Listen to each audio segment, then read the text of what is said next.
Hello, this is Greg House from Green Greg's coming to you on the 15th of January 22.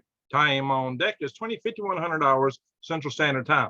My friends, we just had a major explosion of an undersea volcano in the South Pacific that's had some worldwide implications. It caused tsunami warnings all over the around the Pacific, and then actually generated a major tsunami in Tonga, close to where the explosion took place, and minor tsunamis around the Pacific, including Southern California. And there's some, a couple feet of tsunami waves seen there. I can show you some video of that. It could have been a lot worse, and it may not be over.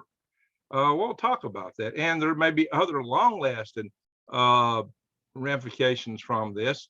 And furthermore, this ought to be a warning for things like this that could happen, because this pertains to the topic of volcanic winter and nuclear winter, impact winter, things like that that could greatly inhibit our growing seasons here on Earth, maybe cause crop failures for years.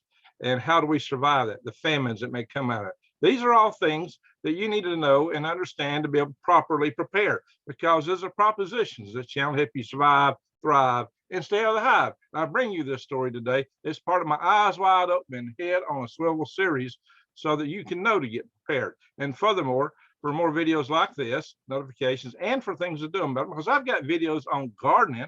I've got videos on how to do it in a time when you won't have any stores available. How to make things where you don't have to go buy fertilizers and pesticides. And one of the primary attributes to that is my worm farm, which I've got videos on worm farming too to help you out with that. And I also have videos on eating wild, free from the weeds and the trees, wild edibles. So these are things you need to see and know. And I'll have other videos like these coming up in the future. Hopefully I'll do some bushcrafting videos in not too distant future. So bang the bell, subscribe to my channel, bang the bell, and click all. Now, with that said, I also do bring you some other specials. And, like I said, you need to have seeds for a long term, because you won't have to garden, but you may have to put the seeds up during a winter like a volcano might start. So I have another deal to help you get through those kind of perilous times. 25-year long-term food storage available at prepwithgreg.com. This stuff will last you 25 years at quality. Actually, it lasts longer than that, over 30. This is breakfast, lunch, and dinner, 2,000 calories a day. A deal to make you a winner, my friends. Check it out. This stuff lasts a long time. These buckets are easy to carry because it's freeze-dried.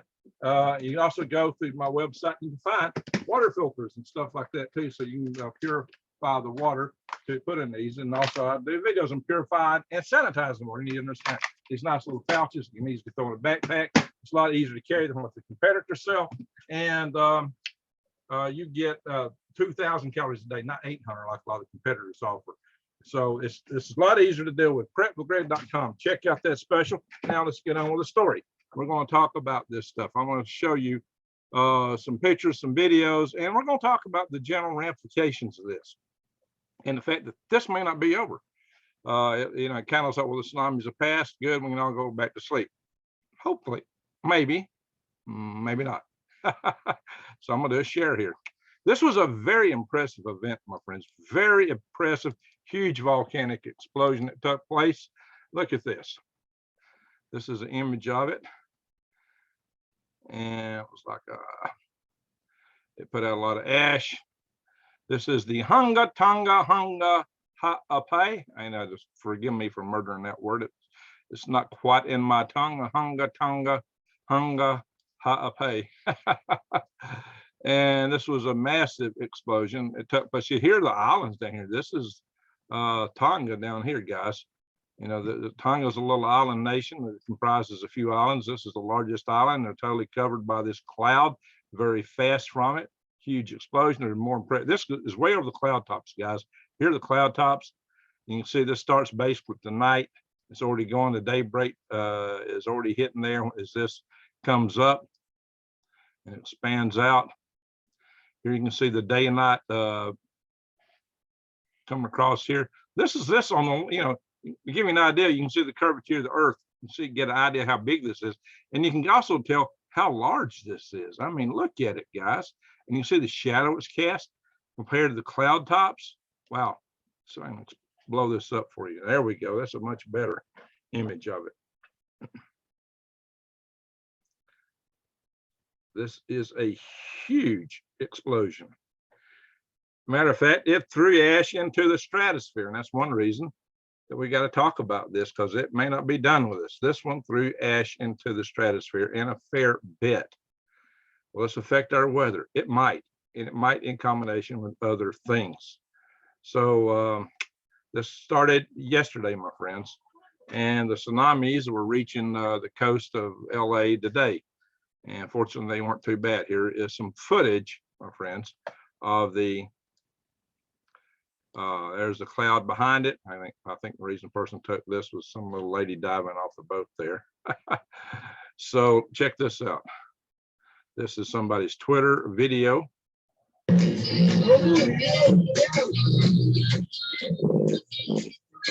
Getting away from it. We don't need music playing. That can give me a strike. Yikes. There's a sound on this. Here it is. Nix the sound.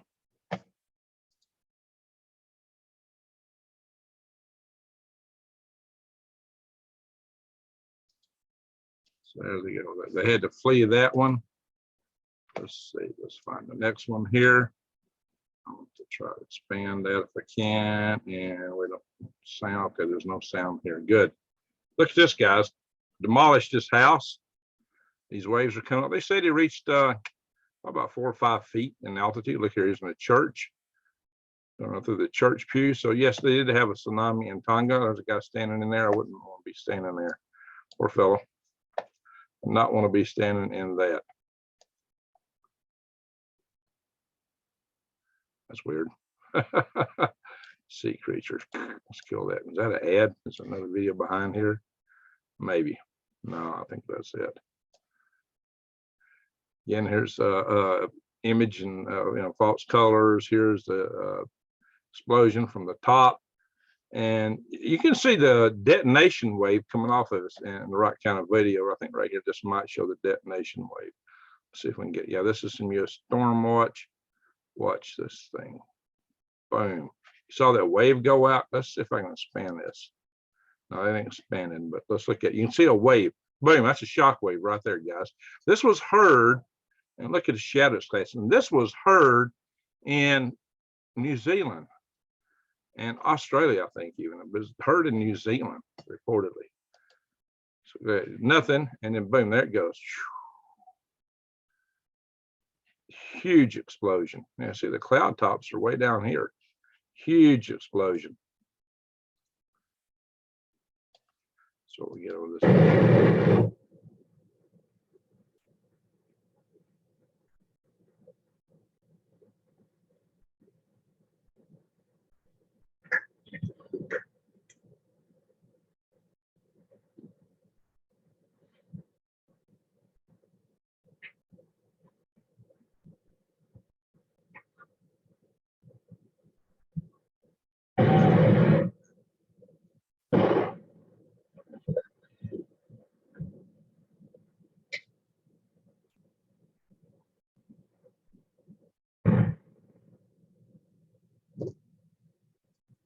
Not fun, not fun.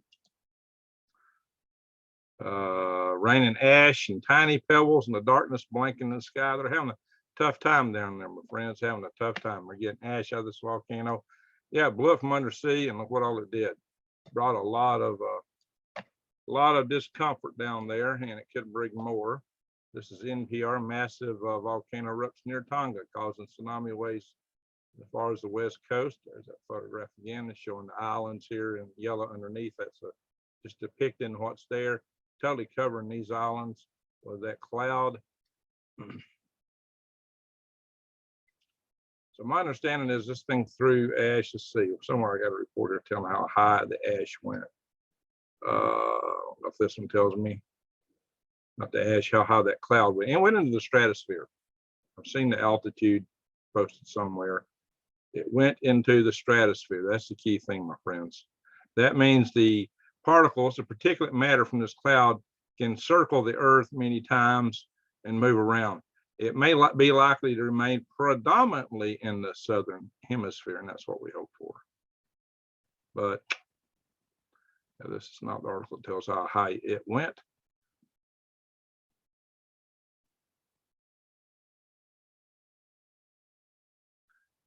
Oh, there it is.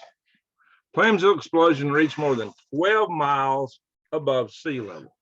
Well, the troposphere ends and the stratosphere begins somewhere from 7.5 to 10 miles. So this definitely, more like 7.5, this definitely got into the stratosphere. There you go, guys. Plumes from the explosion reach more than 12 miles above sea level. So there you go.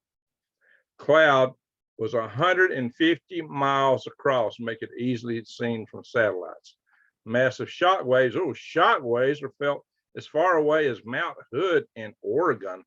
Wow. Okay. Well, you can see the shock wave moving out from that thing. So that was a massive explosion. It had the buoys ringing all around in the Pacific. See, this is the buoy National Data Buoy Center. The buoys all around the Pacific were just ringing.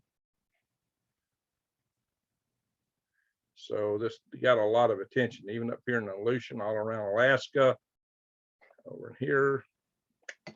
Wow. So comparison, this is Pinatubo. Pinatubo sent ash up to maybe 20-something miles, 20 miles. Yeah, all right, so it rose 20 miles. The other's 12 miles. So, you know, that more than 12. So Pinatubo was a bit more explosive, getting ash higher in the stratosphere. They both reached the stratosphere. So let's go over here and look at volcanic winter. Okay, so I'll move this over here. Volcanic winter. Let's put this in perspective. What's it come from? Mainly sulfuric acid and ash, of course. The sulfuric acid is the main thing, raising Earth's albedo, which makes it more reflective, which reflects away sunlight and cools things down. In 1991, with the eruption of Mount Pinatubo, there's another image of it that's pretty popular right there. We had global cooling for 2 to 3 years. I remember right after that, we had some good ice storms in my area, and we had some winters of some really good snowstorms right after that. And the skies were brilliant red after Mount Pinatubo went off. And Pinatubo is a long way from Alabama, by the way, but it is in the northern hemisphere. In 1883, Krakatoa caused record snowfalls recorded worldwide in the winter of 82 and 83. Well, oh yeah, it started it. Okay, so is that cause or what? That's questionable there. 1815, Mount Tambora. This is called the year without a summer. A lot of people call it the year without a summer the following year, 1816. So this caused mass, and you know, we had typhus outbreaks. We had problems in 1816 to 1819. Now, the year without a summer caused massive starvation in Europe. Also, the people in the Northeast in the United States are facing a lot of starvation, and a lot of moved into the Pacific, into the North, what's called the Northwest Territory in the United States, which is what today is like Ohio, Indiana, Illinois. At one time, that was called our Northwest Territory, because that's as far as the United States used to go. Now we call it the Midwest, and that's just the eastern part of the Midwest now. But this caused massive starvation around the world. We even had frost all the way down in Alabama that summer. 1783, the Laki volcano. See, this, my friends, what I'm pointing out to you is volcanic winters are more frequent than you may think. It's not just a once in a, you know, several millennium thing. You know, you only get them, you know, like, okay, here's 2 in 1 century. There's one in the last century. 1700s had one, 1600s. I had a couple in the 1400s, 1300s. All right, that's either or. Okay, I get it. Cataclysmic eruption of a submarine volcano, again, caused worldwide disruptions. Okay, another submarine volcano causing major impacts. See, the thing is, guys, we don't know. This volcano could still erupt more. That's one of the things I was wanting to point out here in a little bit. 1257. Explosive index of 7. Making one of the largest eruptions in the Holocene epoch. Wow, 1257. And then we had one here, and then there's this one in the 500s. it really messed up Rome. And a lot of the civilizations that were in Central and South America, particularly Central America, suffered greatly. The Indian civilizations, American Indians. And then we even go into the BC era. And then there was the Toba super eruption that is believed to have occurred 71,000 to 73,000 years ago, according to some, that is thought to have knocked the human population down to about 1,000 breeding couples or something on that order. And so it's believed to have greatly decimated the human population.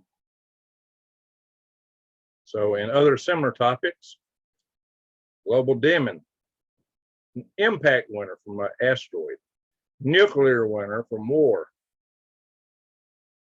Right, that's not a big interesting thing to pull up here. Timeline of volcanism on Earth. Wow, these are pretty.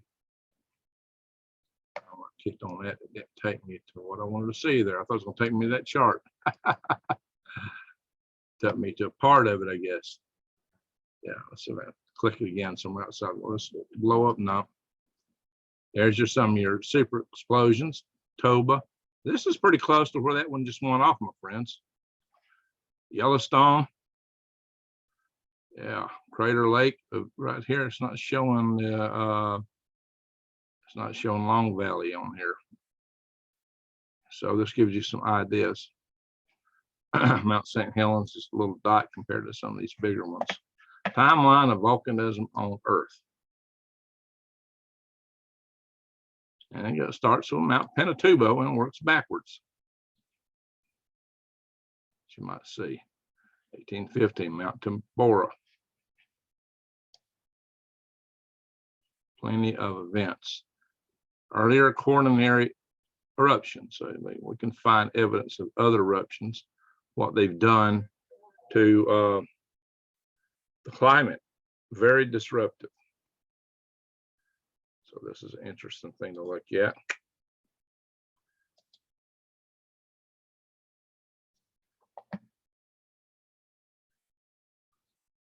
Pinatubo, Yellowstone, Mount St. Helens.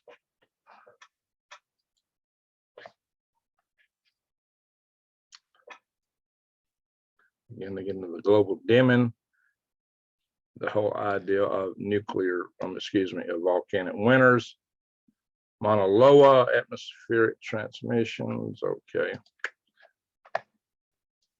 So yeah, there's lots of interesting data out here.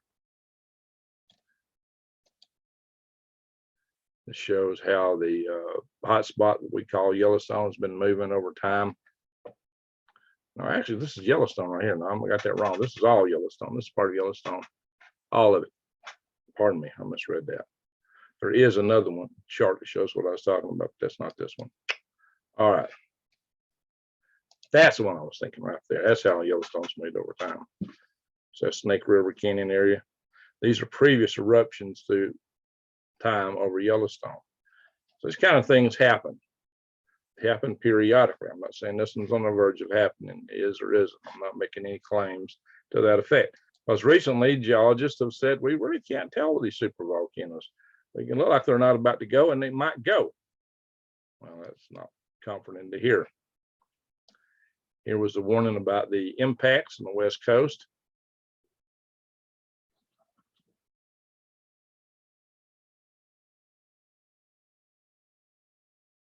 Yeah, there's like some satellite images, I think. This is some of the same video we looked at on another link. Here we go. Another image of it going off.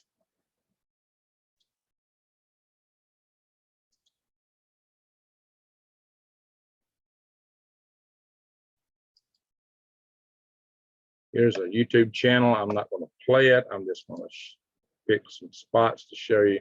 This is LA. The water just rushed under that bridge. You can see it's getting a little higher right there, a little bit of a wave. Play a little bit of sound. See it rushing in. See a little bit of a wave right there. It's rising up.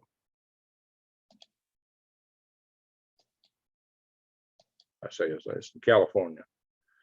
There. You see water running into the street here over the little levee there from the lagoon into the street.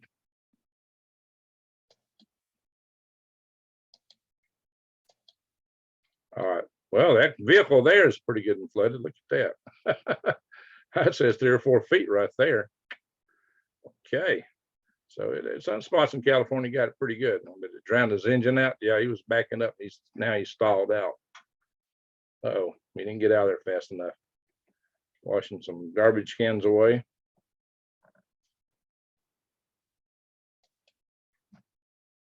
Next to a marina.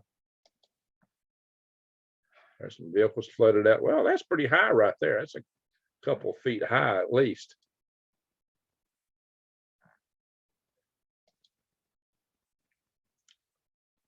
I think it didn't get the helicopter. Being funny. So they did get impacts in California from this thing. Okay. Fortunately, they weren't bad or major impacts. So Krakatoa, here's a little warning I got for you, my friends. Krakatoa was erupting for over a week. Actually, the one that just erupted had been erupting in from I think the 20th of December till 11 January. And they declared it dormant on 11 January. And it just woke up and says, no, I'm not dormant. I'm not done. Now, maybe that was this grand finale. Let's hope so. Because Krakatoa had several large throaty explosions, if you will. It really blew and blew and blew for several days.